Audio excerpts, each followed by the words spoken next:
Les après-midi de la tech, nouveau numéro, nous restons sur les télécoms cet après-midi. Nous avons l'immense honneur de recevoir un Sénégalais bien de Dakar, mais établi à l'étranger aujourd'hui. Daouda Diop a fait plusieurs années dans le secteur Expresso, Huawei et actuellement chez Orange, où il est Technical Service Manager chez Orange International Carriers France. Est-ce que d'abord j'ai bien prononcé Orange International Carriers France ou Carrière France, c'est quoi? Oui, bonjour Ousmane. Effectivement, vous avez bien prononcé, c'est Orange International Carrier, c'est ça. Et c'est une filiale de l'opérateur historique. Oui, c'est une filiale de l'opérateur historique Orange, voilà, basée en France, qui travaille sur tout ce qui est voilà, interconnexion entre les autres opérateurs et Orange. J'ai fait exprès de vous piéger, très cher Daouda Diop, en début d'interview. C'est peut-être chez les Ivoiriens que vous avez attrapé cet accent, mais je l'ai dit, vous êtes bien du Sénégal. Je vais dire moins de vous, je vais dire moins de vous pour vous donner le maximum de temps de parole. Diplômé de Mhm. l'Institut africain de management, l'IAM, ici même à Dakar, en tant qu'ingénieur technologue en informatique depuis 2018, vous êtes responsable à Orange France. Je rappelle que à côté de l'IAM à Mermoz, à Dakar, pas loin de la VDN, va s'ériger un important incubateur par les soins de l'ADR, la délégation à l'entrepreneuriat rapide, avec Pape Amadou Sarr, l'ami que l'on salue et que l'on remercie pour ses efforts dans le digital. Très rapidement, Daouda Diop, pensez-vous que l'on reçoit cet après-midi dans le cadre des après-midi de la tech, parce qu'il nous arrive en dehors des panels classiques où on a 3 à 4 acteurs, il nous arrive d'avoir un seul acteur pour mieux nous attarder sur son parcours et échanger avec lui autour de problématiques importantes. Et la problématique du jour ou de la semaine va porter sur aujourd'hui la fraude, la fraude, oui, la fraude comme problématique, comme fléau dans les télécoms. On ne l'évalue même pas assez, on ne peut que donner des estimations annuelles. Alors d'abord, Daouda Diop, vos domaines de compétences dans les télécoms, quand on en parle, c'est quoi exactement? Voilà, donc pour faire un petit parcours de mon profil, après mon bac, moi, au lycée Sidina Limamoulaye, j'ai intégré l'école UKO en Saint-Michel, où j'ai eu mon diplôme de technicien en informatique et système réseau. Oui. Et par la suite, je me suis spécialisé en troisième année au centre de calcul informatique de l'Université Cheikh Anta Diop de Dakar, hein, en réseau informatique certifié Cisco.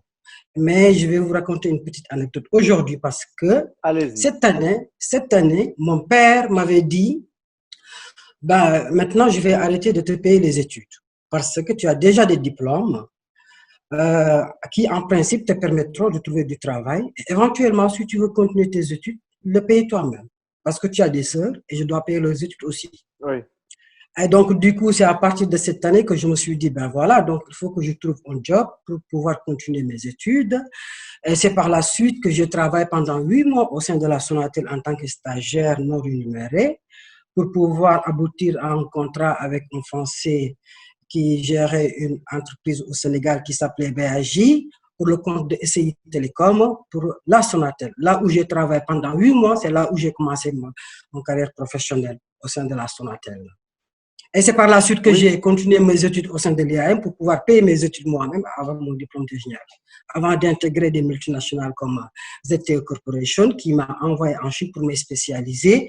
Voilà, c'est là où je viens avec mes compétences en télécom sur les réseaux intelligents.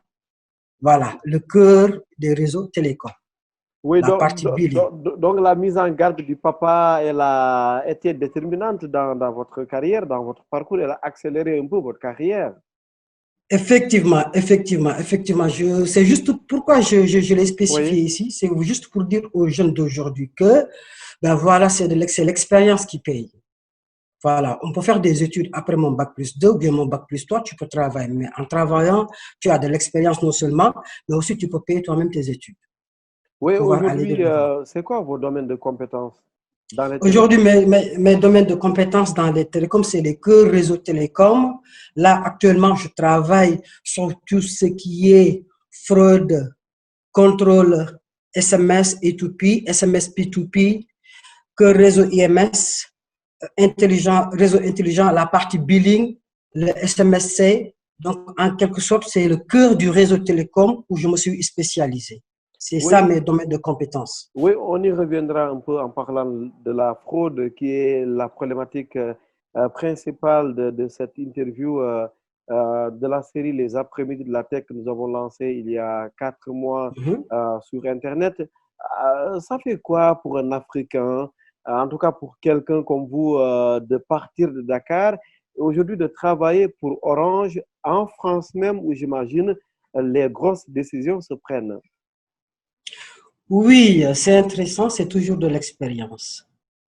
Et donc, du coup, moi, je ne suis pas le premier à le faire.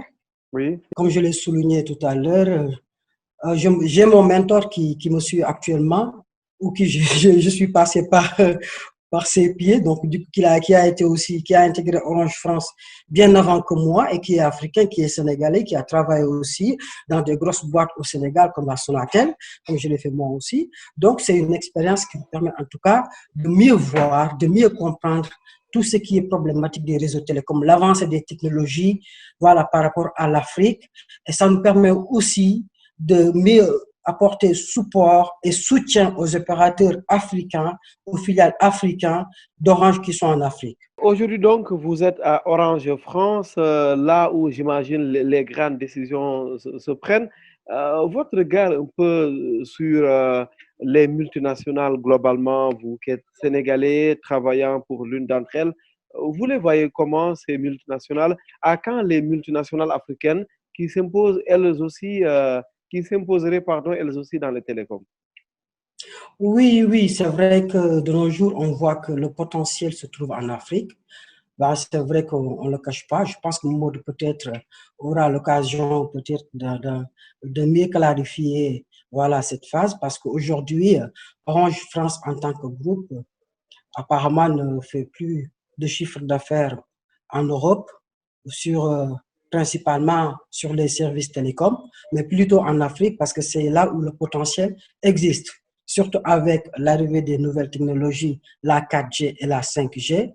Donc, le grand potentiel aujourd'hui se trouve en Afrique. Donc, toutes les grandes décisions aussi que Orange France voilà, met à la disposition des filiales, c'est pour pouvoir développer son chiffre d'affaires et en même temps profiter, faire profiter aux entreprises françaises, Oui. aux filiales africaines, voilà, des nouvelles technologies. Oui, merci, merci beaucoup, Daouda, pour cette première, j'allais dire, cette première partie.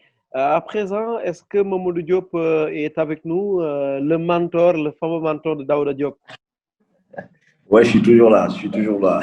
Merci, merci beaucoup, Mamadou Diop. Si vous pouvez mettre la vidéo, ce serait excellent. Très Parlez-nous un bien. peu des premiers pas de ce jeune homme qui s'appelle Daouda Diop et qui arrive dans les télécoms. C'était quoi ces folies comme nous autres, hein? Ces folies et ces rêves à l'époque? Il voulait changer le monde? Comment? Est-ce qu'il voulait Excusez-moi, changer le monde?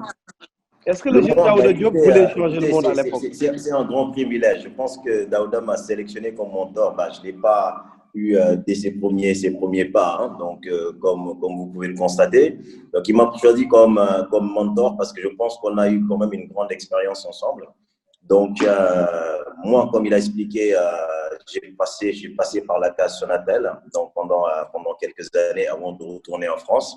Et je suis revenu, j'ai toujours été attaché au fait à travailler avec les entreprises africaines. Voilà. Oui, Donc, je suis revenu au Sénégal en 2015, en 2015-2016 pour gérer un grand projet de transformation d'Orange au niveau d'un certain nombre de filiales en Afrique. Donc, c'était un projet d'outsourcing.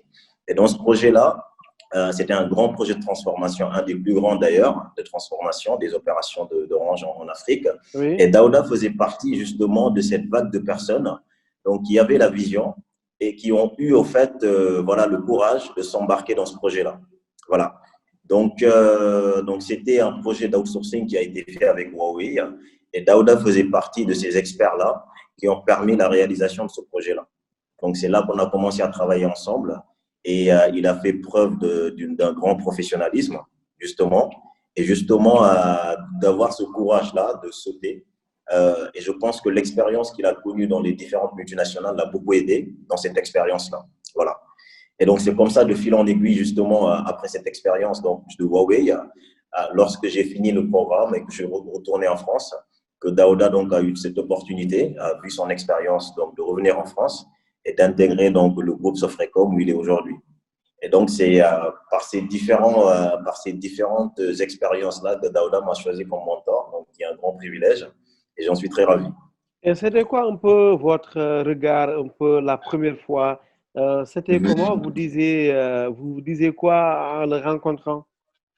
Daouda, écoutez, comme je disais, c'est-à-dire qu'un projet de transformation, souvent, c'est un projet qui est difficile parce que c'est comme un saut dans le vide. Voilà. Donc, c'est des expériences c'était les premières expériences de transformation, donc créées, comme vous dites tout à l'heure, à quand les grandes multinationales en Afrique. Je pense que ce premier projet qui a été créé au Sénégal, donc c'est un projet qui s'appelle le Génope de Huawei. C'est justement un des grands projets d'installation d'entreprises de cette nature-là en Afrique. Et Daouda fait partie de cette campagne-là. Donc, pour moi, ces gens-là qui sont embarqués dans ce projet-là, c'était en quelque sorte des pionniers. Voilà. Donc, je pense que Daouda, il a cette mentalité de pionnier. Il aime construire, il aime bâtir. Et donc, voilà, avoir ces personnes-là, dont les premières personnes qui ont rejoint l'équipe, parce qu'on a commencé avec une vingtaine de personnes, pour terminer à plus de 150 personnes. Donc, c'est des gens qui étaient les piliers de ce projet-là. Donc, Daouda a cette habitude-là de mettre en place des choses, de participer à des projets de transformation et d'avoir un très grand professionnalisme dans le travail. Voilà. Merci beaucoup, Mamadou Diop. Mamadou Diop, autre Sénégalais du groupe Orange basé aujourd'hui, il a dit, depuis seulement un mois au Maroc, vous allez bien sûr revenir un peu avec nous, revenir en tout cas tout au long de cette interview avec le Sénégalais Daouda Diop. Il est notre invité dans le cadre de la série de panels Les après-midi de la tech. Nous débriefons son parcours de Dakar où son père l'a bousculé presque. Vas-y, paye-toi les études si tu veux faire plus long, sinon tu as assez étudié et qu'il est temps pour toi maintenant de rentrer carrément dans le monde professionnel. Aujourd'hui, il y est, sans passer forcément par la porte ou la fenêtre, par infraction, disons.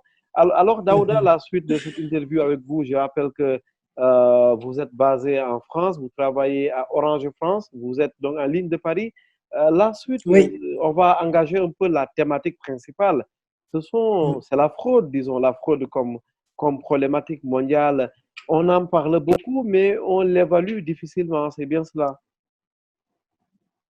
Oui, c'est bien cela. Donc aujourd'hui, pour vous parler de la fraude, je vais d'abord vous dire un peu c'est quoi International Carrier, parce qu'il y a Déjà, plein de oui, gens qui ne oui, savent pas. oui. Donc International Carrier fournit la connectivité à l'international aux opérateurs et aux acteurs Internet du monde entier. Donc en quelque sorte, il est un leader mondial donc, de l'activité des opérateurs internationaux. Donc, entre les meilleurs partenaires wholesale dans tous les pays où non seulement le groupe est présent, mais aussi pour des opérateurs hors groupe qui ne sont pas filiales de Orange. Donc, c'est un Global Service Manager donc, qui s'est installé. Moi, en tant que Technical Service Manager pour ce produit, pour un produit bien dédié à Orange International Carrier, donc du coup, j'ai commencé à travailler voilà, sur la fraude. Donc, C'est quoi ce qui Technical Service Manager déjà? voilà, un Technical Service Manager, parce qu'on a un département qui s'appelle SQM, SQM Service Quality Management. Donc, du coup, nous, on a des produits et des services à vendre aux opérateurs télécoms, que ce soit du groupe, que ce soit du hors groupe. Donc, du coup, nos missions, c'est quoi? C'est gérer la performance opérationnelle délivrée par Orange sur les différents services supportés. Ensuite, surveiller les KPI au quotidien, organiser les revues périodiques avec les clients sur la qualité du service du réseau, assurer la gestion de la capacité et alerter le client sur les mises à niveau nécessaires, surveiller l'évolution du trafic, corréler les taux d'utilisation de la bande passante, ainsi de suite.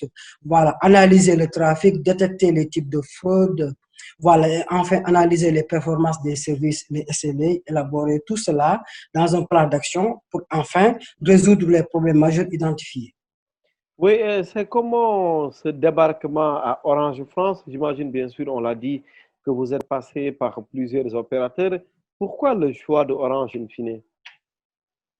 Ben, j'ai toujours travaillé avec Orange parce que si je me rappelle très bien, même en étant même en travaillant avec des multinationales fournisseurs d'équipements télécoms, j'ai été toujours voilà, envoyé en mission chez Orange. Donc, d'abord, c'était Expresso, et puis après la Sonatel, et après Orange Guinée-Conakry. Ensuite, après, j'avais Orange Bissau, j'avais Orange Mali. Et donc, du coup, je suis revenu au Sénégal, d'où j'ai rencontré Mamadou Diop pour le projet du Global Network Operation Center, le GNOC, pour ce projet de transformation. Et enfin, après, j'ai pu réintégrer une filiale d'Orange en France qui avait besoin de mes capacités et de mon expérience et de mon savoir-faire pour mieux à gérer des projets qui leur tenaient à cœur. Donc, c'est ce qui m'a vraiment amené à intégrer l'équipe d'Orange France. Oui, il n'y a pas eu de problème d'intégration, justement, au départ? Ben, non, pas tout à fait, parce que puisque j'ai toujours travaillé au sein du groupe, donc du coup, on avait toujours des va-et-vient entre la France et les autres filiales. Donc, du coup, au début, c'est vrai qu'il y avait un petit changement, c'est normal, parce que, ben voilà, c'est un peu différent du Sénégal. Ici, voilà, tout se passe, voilà, donc du coup, mais on s'habitue et puis on s'adapte. Et j'avais eu la chance d'avoir Momodo à mes côtés, voilà, qui m'a dit où mettre les pieds, donc du coup, je ne me suis pas dépaysé. Merci. Alors, il y a la grande dame du secteur hein, que vous connaissez très bien, Daouda Diop. Enfin, j'imagine, vous allez nous dire Dado Barro, qui est également avec nous en ligne de Dubaï. Bonsoir, Dado Barro. Oui, bonsoir Ousmane. Soyez la Bonsoir bienvenue. Daouda. Bonsoir, Dado. Alors, moi, ça me fait plaisir de participer à ce panel. Donc, j'avais beaucoup de choses à faire, mais j'ai tenu à assister à cette présentation. Merci pour la Donc, compte fidélité. tenu merci beaucoup. Donc, on a affaire avec un expert de la fraude et qui a eu à parcourir beaucoup d'affiliates Orange, de la sous-région. Je voulais savoir, en fait, aujourd'hui, quelle était la plus grande difficulté d'identifier une fraude et quelle est son analyse par rapport à la baisse organique du trafic au niveau de la sous-région et c'est quoi sa visibilité, contenu, technologie? Est-ce qu'en fait c'est une baisse de trafic organique ou est-ce que c'est lié en fait à l'évolution technologique? Merci, Dado. Daouda Diop. Oui, merci Dado, que j'ai connu dans le passé, ensemble en travaillant sur le projet Expresso avec ZTE. Donc, Dado, je te remercie d'avoir participé à ce panel aussi.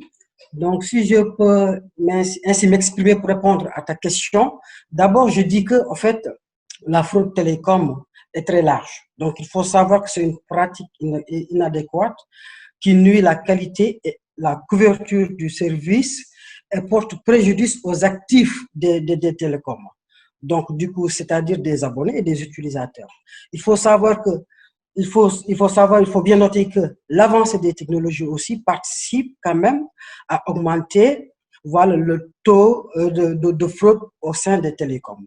Les fraudeurs du secteur télécom utilisent sans scrupule des services et des infrastructures, comme les opérateurs aussi utilisent de nouvelles technologies, ce qui cause des pertes considérables tout en mettant en péril la fiabilité et la prestige de la compagnie, des compagnies télécoms comme Orange, Bouygues, ainsi de suite.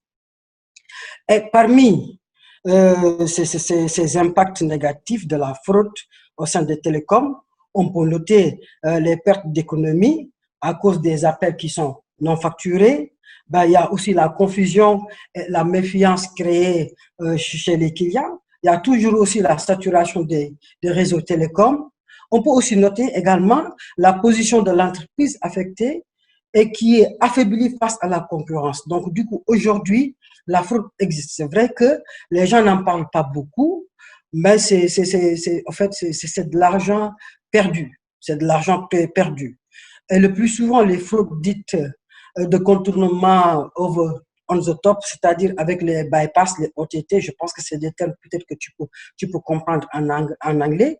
En fait, elles consistent à détourner des appels ou bien des SMS pour en tirer un bénéfice. Aujourd'hui, la fraude au sein des télécoms est très large, mais je vais vous en parler. La partie où moi, actuellement, je travaille beaucoup, qui est la fraude SMS.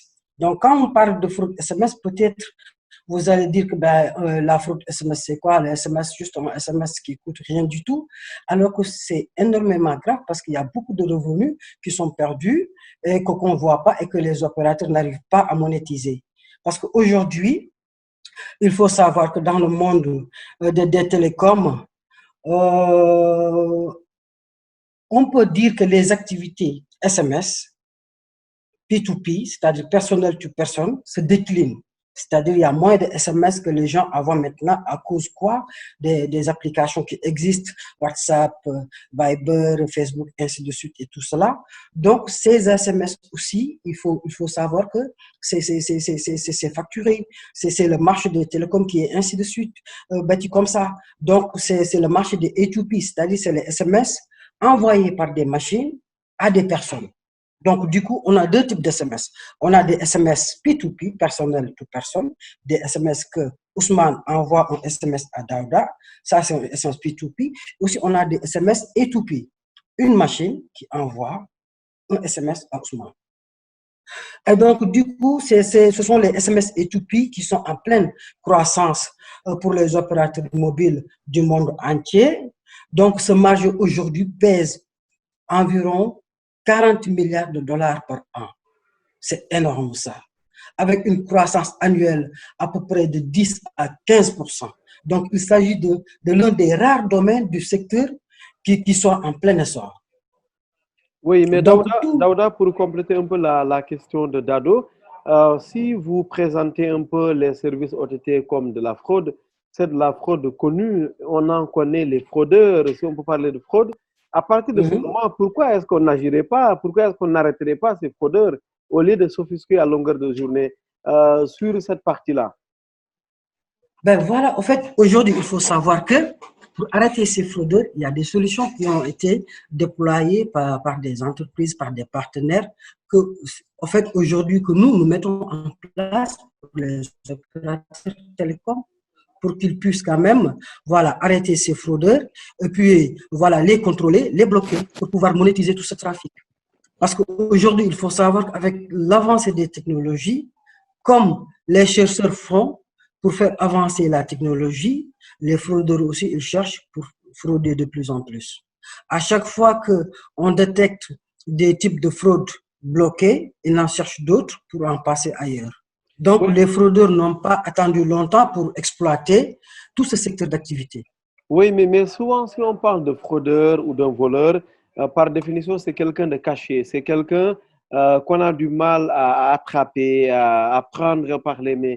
Mais sauf que si vous nous parlez de services OTT, ces fraudeurs, entre guillemets, pour reprendre, on les connaît. On connaît sont les géants du numérique qui sont là. On les connaît, on les identifie. Pourquoi pas porter plainte contre eux ou, je ne sais pas moi, mener des actions judiciaires?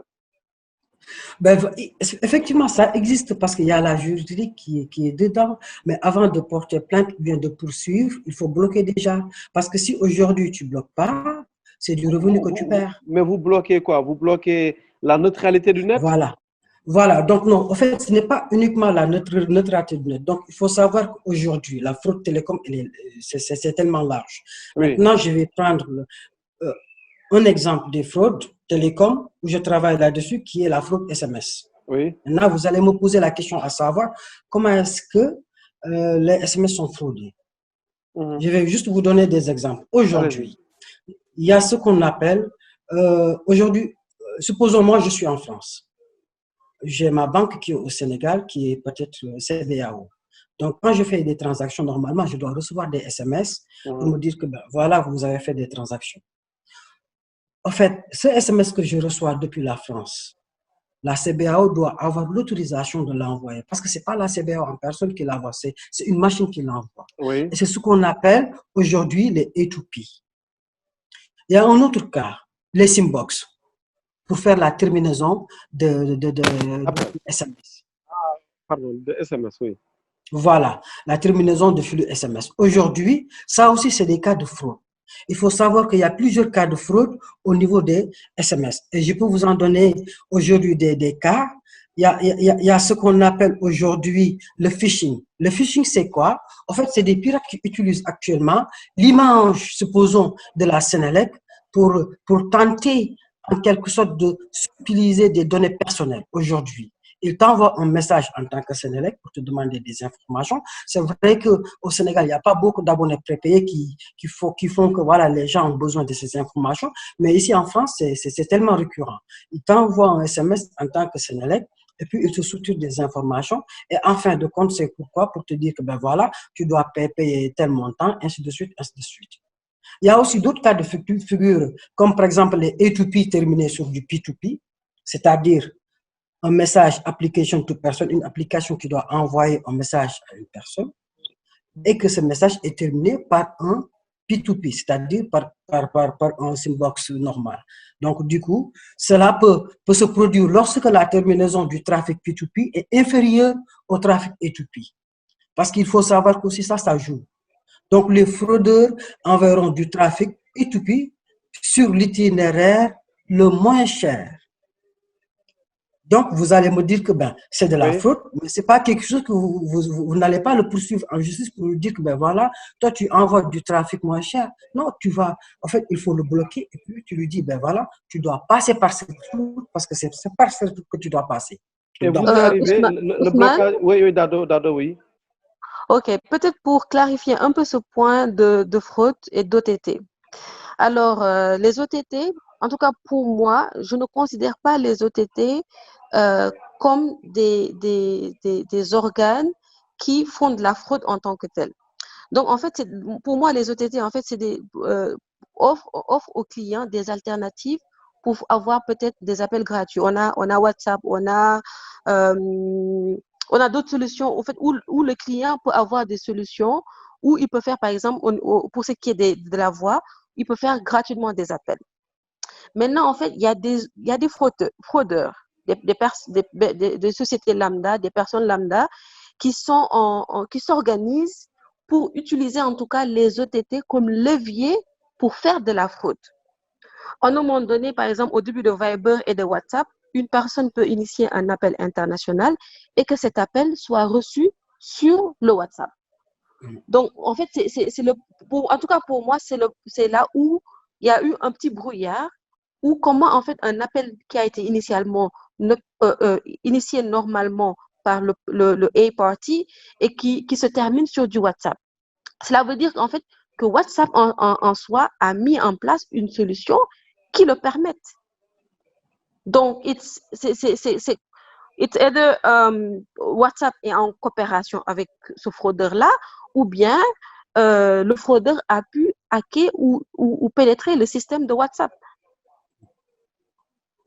Merci, donc moi, c'est comme ça que je vois la chose. Oui, Dado, un commentaire, pardon, Daouda. C'est vrai que Dado, Daouda, c'est pas très différent. Vous êtes presque des homonymes, hein? Daouda, oui.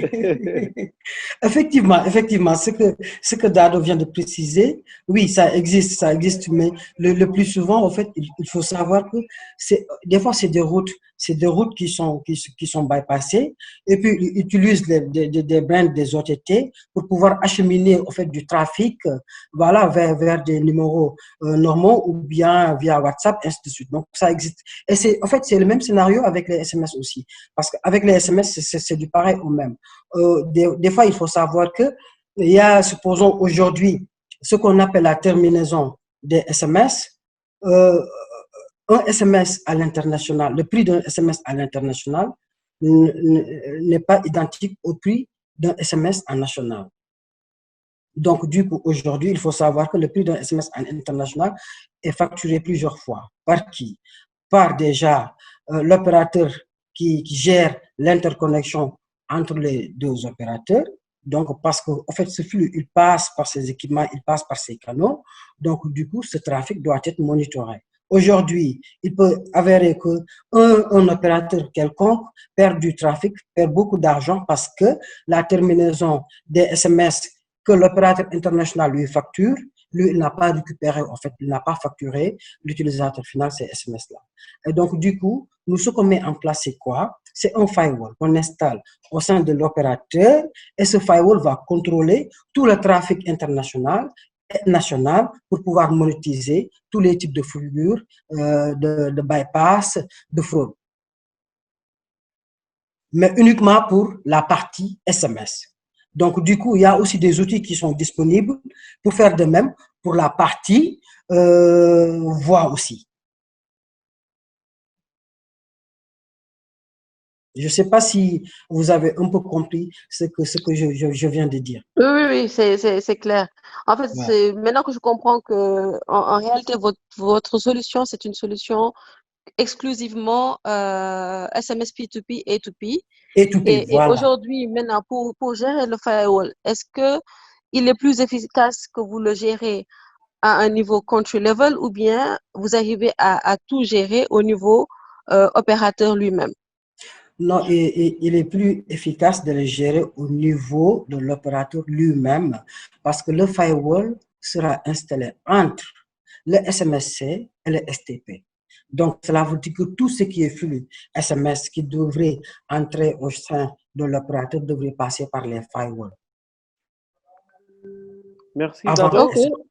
Dado, Oui, c'est oui, bon, c'est vous voulez clair. rebondir? Oui, c'est non, non, c'est clair, c'est clair. Merci, Dado. Je vais donner la parole à José tout à l'heure, martiniquais, mais basé en Afrique du Sud aujourd'hui, qui est spécialisé dans le domaine des visioconférences, mais qui est d'abord expert en télécommunication, parce qu'on sait que même la visioconférence, c'est des équipements télécoms, parce que finalement, les télécoms sont au cœur de nos vies, hein. Je comprends pourquoi j'avoue ce faible pour les télécoms depuis le début des après-midi de la tech. Mais moi, j'ai une question pour vous rapidement, Daouda, il nous reste quelques minutes. Souvent au Sénégal, la RTP ou en tout cas la police met la main sur les acteurs qui ont un certain nombre d'équipements pour détourner des appels. Ça se passe comment ce genre de banditisme du net? Oui, donc, bon, j'attendais cette question en fait. C'est le même cas parce qu'aujourd'hui, si on détecte du trafic bypassé au sein du réseau, ben, en surveillant les indicateurs de performance, et en surveillant bien les rapports, on peut savoir effectivement qu'il y a du bypass. Maintenant, c'est du troubleshooting, c'est de l'analyse qui nous permet en tout cas de voir exactement d'où ça vient. Oui, Et maintenant, si c'est des gens qui sont équipés pour pouvoir faire du bypass, pour pouvoir faire transiter du flux que ce soit des appels ou bien des SMS. Donc là, en fait, ça rentre dans un autre cas qui n'est pas, aujourd'hui, supposons notre produit qu'on installe chez l'opérateur, si on détecte des cas de fraude très graves, on le reporte à l'opérateur qui, derrière lui, devrait contacter ce cas. Maintenant, s'il trouve que c'est une organisation qui n'existe pas, qui n'est pas brandée, dans ces circonstances, c'est la juridique qui va s'en charger et puis essayer d'entrer en contact avec la police, porter plainte, et que ces derniers vont faire leur enquête et puis faire la saisie de ces équipements et puis éventuellement aussi voilà, des amendes et tout cela.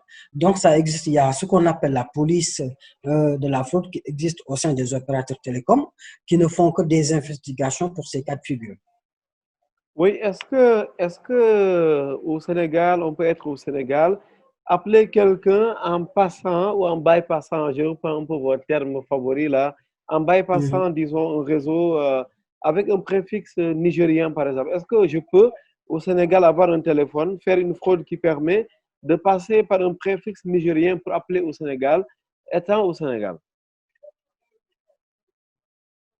Voit, supposons, un numéro nigérien. C'est Oui, ça que oui, vous voulez dire. oui, oui. Vous m'avez compris, Daouda?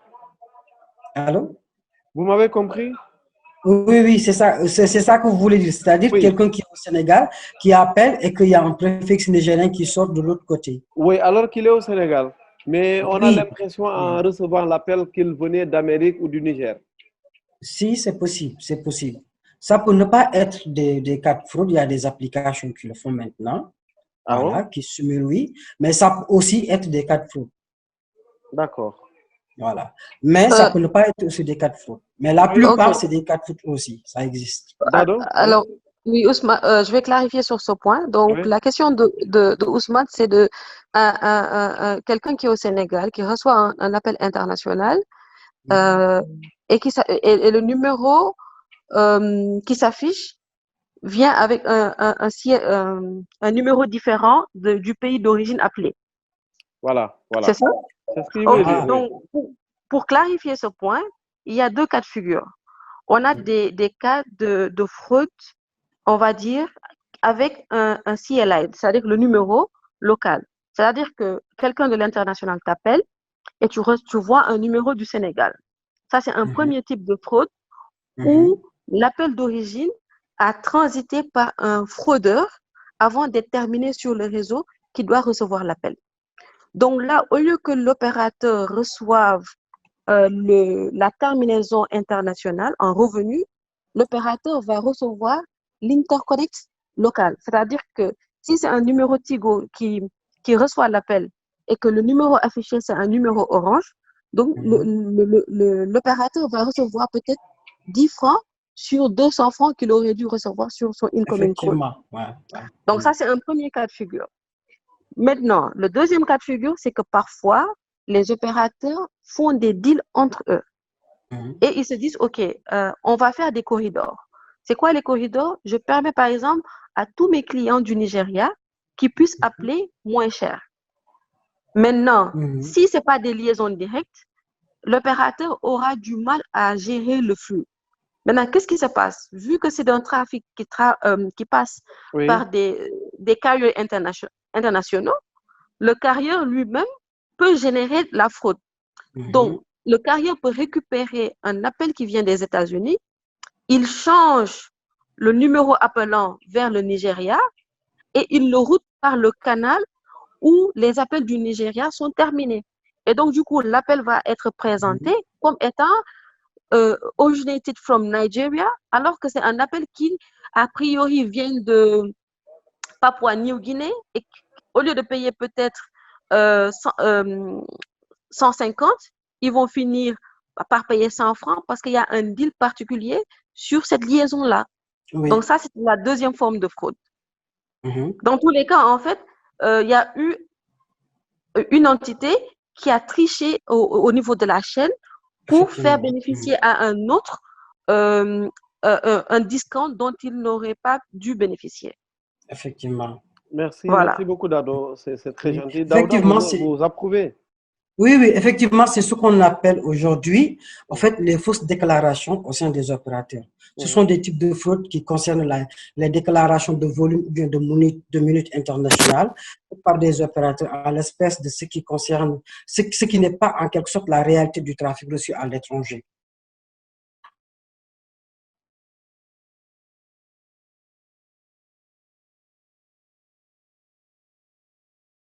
On ne vous entend pas là. Vous m'entendez pas? Voilà, là c'est bon, oui. C'est revenu. Désolé. C'est le réseau. Pour ça qu'il n'est pas pendant que je suis avec Dado et Mamadou et Daouda. Oui, je disais que je donne la parole à présent à José Jacques Gustave, qui est à qui d'ailleurs je vais demander de réactiver la caméra. C'est une option, hein.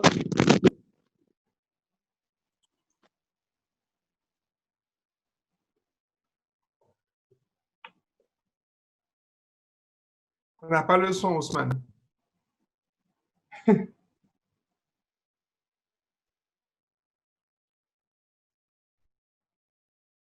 On n'entend pas le son, Ousmane. Pas. Peut-être en débranchant le casque. Ben, je pense que c'est le casque. Non, toujours pas. Voilà, là oui, là c'est bon. Vous m'entendez très bien? Oui, là c'est bon, oui. Voilà. Merci beaucoup, Daouda. Avant de finir, j'aimerais qu'on donne la parole à José Jacques Gustave, qui est martiniquais, basé en Afrique du Sud. Il a travaillé dans le monde des télécoms. Il y est d'ailleurs toujours, mais plus spécifiquement aujourd'hui, dans la visioconférence. José, un regard un peu globalement sur la fraude dans les télécoms. Oui, c'est-à-dire que tous les secteurs sont touchés par la fraude. Alors nous, je ne peux parler que de la partie qui nous concerne, c'est la partie donc de vidéoconférence. On va prendre l'exemple de ce qui s'est passé en début d'année avec le début du confinement. Une société comme Zoom s'est retrouvée à avoir des centaines de millions de clients en plus et a dû faire face à de la fraude, notamment ce qu'on appelle le Zoom bombing, qui cherchait, où les pirates cherchaient une solution à travers des salles qui n'étaient pas sécurisées. Ils avaient mis en place des algorithmes et des solutions pour chercher en permanence des salles 24 heures sur 24. Et à force d'en chercher ou de chercher des combinaisons de numéros, ils finissaient bien par trouver une salle ouverte. Et donc, si on prend l'exemple de cette fraude, la dernière fraude d'envergure qui a été connue dans le milieu de la visioconférence, donc ce que Zoom a fait, ils ont créé une cellule qu'ils ont appelée la cellule des 90 jours. Ils se sont donné 90 jours pour régler beaucoup de problèmes. C'est-à-dire qu'ils sont partis d'un problème à une hyper-opportunité. Et donc, ils ont répondu en sécurisant les salles, ils ont répondu en rajoutant du chiffrement. Et là, ils viennent d'annoncer dans le séminaire où on était tous cette semaine qu'ils vont maintenant nous mettre en place du peer-to-peer. Et puis, c'est ce que vous disiez tout à l'heure et que Dado décrivait bien, c'est-à-dire qu'ils vont nous donner aussi des solutions pour éviter qu'un intermédiaire ne se glisse au milieu, donc pour être sûr de l'intégrité des données. Maintenant, ce qu'il faut faire, c'est, on sait tous que voilà, le secteur des télécoms est très convoité. Moi-même, j'ai appris beaucoup dans l'émission grâce à vos interventions cumulées. Je me doutais pas qu'il y avait une telle fraude avec une telle croissance. C'est incroyable. C'est incroyable. Ouais. Et puis, plus, voilà, c'était très, très instructif. En tout cas, merci de m'avoir appris beaucoup de choses. Et puis généralement, hein, avec la période qu'on connaît où tout le monde se voit à distance, ce serait il y a un an, Ousmane aurait eu au moins une personne avec lui et puis les autres seraient à distance, etc. Maintenant, tout le monde est à distance. Donc, ça veut dire qu'il faut aller rajouter quoi? Il faut aller rajouter de la confiance. C'est bien Daouda qui est là, que c'est bien Dadou, que c'est bien Mamadou, etc. Il faut rajouter cette confiance. Donc, cette notion de confiance va devenir importante, mais grâce à la blockchain, grâce à différents process, nous, des fois, on utilise... on utilise des sons, des sonorités inaudibles, donc des ultrasons qu'on va aller chiffrer en plus. Donc on ne les entend pas, mais pourtant ils sont là et ça nous permet d'être sûr que les données partent ou arrivent au bon endroit. Et même si quelqu'un les capte, qu'est-ce qu'il en ferait parce qu'elles sont encryptées. Donc, je pense que l'ensemble de ces process cumulés, de ces petites astuces qu'on a tous autour de la table, font que, bon, finalement, on s'est redonné de la confiance. Ouais. Merci, merci beaucoup, José. Merci à Diop. Et merci à Dado. Le fin mot, pour ne pas dire le mot de la fin, Daouda Diop. Oui, bon, le mot de la fin, c'est juste que tout récemment, là, j'avais fait un article sur l'intelligence artificielle, en outil pour améliorer les services de la 5G que Orange a publié récemment, d'où j'explique un tout petit peu, en fait, c'est quoi l'intelligence artificielle. Ensuite, comment est-ce que l'arrivée de la 5G qui est toujours, qui est actuellement dans les médias partout, comment est-ce qu'il peut améliorer cette intelligence de la 5G. Donc, je pense que Ousmane, je t'avais envoyé l'article si au besoin. Ben voilà, il y a des gens qui veulent en quelque sorte l'étudier et le regarder. Ben, je suis preneur parce que je dois l'améliorer aussi pour faire une deuxième version. Merci, merci Daouda Diop. On partage cet article évidemment sur l'intelligence artificielle axée sur la 4G. Peut-être un mot de la fin de Daouda Diop. Je n'ai pas un bon retour. Est-ce que Mamadou Diop vous prendre la parole? Ouais, donc effectivement, moi effectivement, comme vous disiez, moi je suis expert télécom, mais je ne suis pas expert en fraude. C'est juste pour dire au fait que la fraude, c'est un métier à part entière. Voilà, c'est un métier à part entière. Moi, j'ai fait pas mal de technologies 2G, 3G, 4G, expert cœur de réseau, mais la fraude n'est pas mon domaine de compétence. Donc, ça montre quoi? Ça veut dire que c'est un métier. Aujourd'hui, comme Daouda disait tout à l'heure, les fraudeurs se mettent à jour de plus en plus, utilisent des technologies de plus en plus avancées. Voilà. Donc, de la même manière que l'opérateur essaie de trouver des solutions, les fraudeurs aussi essaient de trouver d'autres solutions pour contourner. Voilà. Donc, ce qui fait que c'est un combat, on va dire, sans fin.